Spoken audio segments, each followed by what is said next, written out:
संजय कुमार, उसके बाद अनंत विजय। संजय जी, अभी योगेंद्र यादव कह रहे थे कि जैसे जैसे पहला चरण, दूसरा चरण, ये चरण आगे बढ़े, वैसे वैसे एक्सपर्ट्स की राय बदली है। क्या वाकई एक्सपर्ट्स की राय बदली है संजय जी? आपने नोट किया है क्या? मुझे लग रहा है काफी हद तक ये बात ठीक है कि एक्सपर्ट्स की राय बदली है, लेकिन इस बात का भी ध्यान रखना चाहिए कि जैसे जैसे चुनाव एक दौर से दूसरे, दूसरे दौर से तीसरे और आगे के दौर में पहुंचा, नेताओं के बोल भी बदले।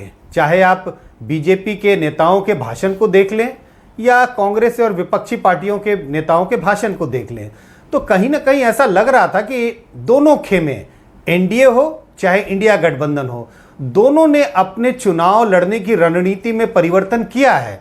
और वो परिवर्तन क्यों किया गया? क्योंकि किसी को लग रहा था कि उनकी जमीन खिसक रही है, किसी को लग रहा था कि उनकी जमीन पर पकड़ मजबूत हो रही है। तो लगातार चुनाव बदला है। मैं भी मानता हूं कि चुनाव बदला है पहले दौर से लेकर छठे दौर तक, और वो कभी किसी पार्टी के पक्ष में, कभी किसी गठबंधन के पक्ष में। और मुझे लगता है इस बदलते हुए चुनाव को जब जमीन पर विश्लेषकों ने देखा, आप राजनीतिक विश्लेषक कह लें, सेफोलॉजिस्ट कह लें, जो भी आप उनका नाम दे दें, जब उन लोगों ने यह देखा कि जमीनी हकीकत बदल रही है, नेताओं के बोल बदल रहे हैं, प्रवक्ताओं के बोल बदल रहे हैं, वोटरों का मन बदल रहा है, तो जाहिर है विश्लेषकों का भी थोड़ा बहुत शिफ्ट तो होना जरूरी है, क्योंकि वो भी अपने जो आकलन है उसको उसके हिसाब से एडजस्ट कर रहे थे। तो बिल्कुल ठीक बात है। विश्लेषकों का जो आकलन है वो ऊपर नीचे होता रहा है 6 जो चरण के मतदान हुए उसमें। क्या संजय जी आप ये इशारा कर रहे हैं 2019 से इस बार का चुनाव अलग है और एक तरफा नहीं होगा? कहीं फाइट दिखाई दे रही है? अलग है या नहीं, पहला ये बताऊं। अलग है। 2019 का चुनाव एक राष्ट्रीय चुनाव के रूप में दिख रहा था, बिल्कुल स्पष्ट था। पुलवामा बालाकोट के मुद्दे पर चुनाव लड़ा जा रहा था, नेशनलिज्म का बुखार था, या यूं कहूं कि नेशनलिज्म के बड़े मुद्दे पर चुनाव लड़ा जा रहा था। एक लहर सी दिखाई पड़ रही थी प्रधानमंत्री नरेंद्र मोदी के पक्ष में, बीजेपी के पक्ष में, क्योंकि आपको याद होगा चुनाव के कुछ दिन पहले ही वो बालाकोट एयर स्ट्राइक हुआ और एकदम नेशनलिज्म का उभार था। नेशनलिज्म की भावना बिल्कुल एक तरह से चुनाव में हावी हो रहा था। अगर हम 2024 के चुनाव को देखें तो कोई ऐसा राष्ट्रीय मुद्दा दिखाई नहीं पड़ा।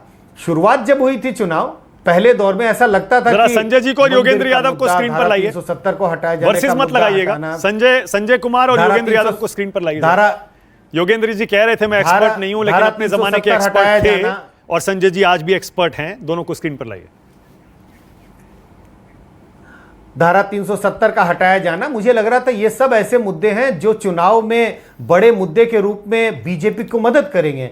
लेकिन जैसे जैसे चुनाव दूसरे तीसरे दौर में गया, मुझे लगा ये इन मुद्दों की गूंज तो छोड़िए, आहट भी सुनाई नहीं पड़ रही थी। और ऐसे मुद्दे जो विपक्ष उठा रही थी, जैसे संविधान बचाने का चुनाव, लोकतंत्र बचाने का चुनाव, सोशल जस्टिस का चुनाव, मुझे लगता था ये ऐसे मुद्दे हैं जिसका जनता के मुद्दों से कोई सरोकार नहीं है। और मुझे लगता था कि संविधान बचाने के लिए जनता को यह कहां समझ में आता है कि संविधान बचाना है, जनता को यह कहां समझ आता है कि लोकतंत्र बचाना है। जनता के हिसाब से तो चुनाव लगातार हो रहे हैं, पार्टियां हार रही हैं, पार्टियां जीत रही हैं, तो इसी के लिए लोकतंत्र बचाना या संविधान बचाने का कोई चुनाव नहीं है और इसका कनेक्ट नहीं होगा।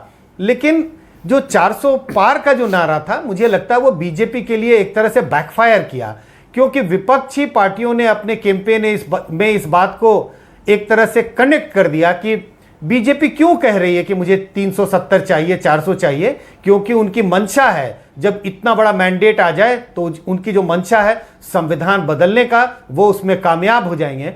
और ये बात जो है जनता तक धीरे धीरे धीरे धीरे पैठ करने लगी और इससे चुनाव बदलता हुआ दिखाई पड़ा। और आपने देखा होगा मानक जी कि कैसे प्रधानमंत्री नरेंद्र मोदी, अमित शाह और बीजेपी के तमाम नेता, उनको इस बात पे रिस्पॉन्ड करना पड़ रहा था और वो कह रहे थे कि नहीं, संविधान नहीं बदलेगा। इसी के लिए चुनाव बदलता हुआ मुझे दिखाई पड़ा। और ये कई मायनों के हिसाब से मुझे लगता है 2019 का चुनाव और 2024 का चुनाव अलग है। 2019 का चुनाव नेशनल चुनाव था, ये नेशनल चुनाव नहीं है, ये अलग अलग राज्यों में अलग अलग मुद्दों पर इसमें चुनाव लड़ा गया। ओके, और दूसरा जो था मेरा सवाल, क्या ये क्लोज फाइट दिख रहा है पिछली बार के मुकाबले संजय जी? अब क्लोज हम किसको कहते हैं इस पर निर्भर करता। मुझे भी अभी भी लगता है नंबर 1 और नंबर 2 में बहुत बड़ा फासला है और जब मैं कहता हूं बड़ा फासला है तो कम से कम मुझे लगता है कि 3, साढ़े तीन से 4 गुने का फासला होगा। और इस फासले को अगर हम देखें वोटों के नजरिए से नहीं, मैं सीटों का अनुमान एक नजरिया से कह रहा हूं, तो बीजेपी अभी भी मुझे कांग्रेस के मुकाबले बहुत आगे दिखाई पड़ती है। और वो आगे कितना है, जैसा मैं कह रहा हूं, कम से कम 3.5-4 गुना बीजेपी आगे दिखाई पड़ती है। और मुझे तो नहीं लगता कि बीजेपी अपने दम पर मेजॉरिटी मार्क्स से नीचे मुझे नहीं दिखाई पड़ती है। मेजॉरिटी मार्क्स से नीचे नहीं दिखाई पड़ती। ओके, तो संजय जी का यह मानना है कि अगर कम भी नहीं, होती है नीचे जाती बीजेपी, हुई दिखती हाँ, नहीं है। तो मेजॉरिटी मार्क्स से ऊपर ही रहेगी। अब अनंत विजय को लाइए जरा।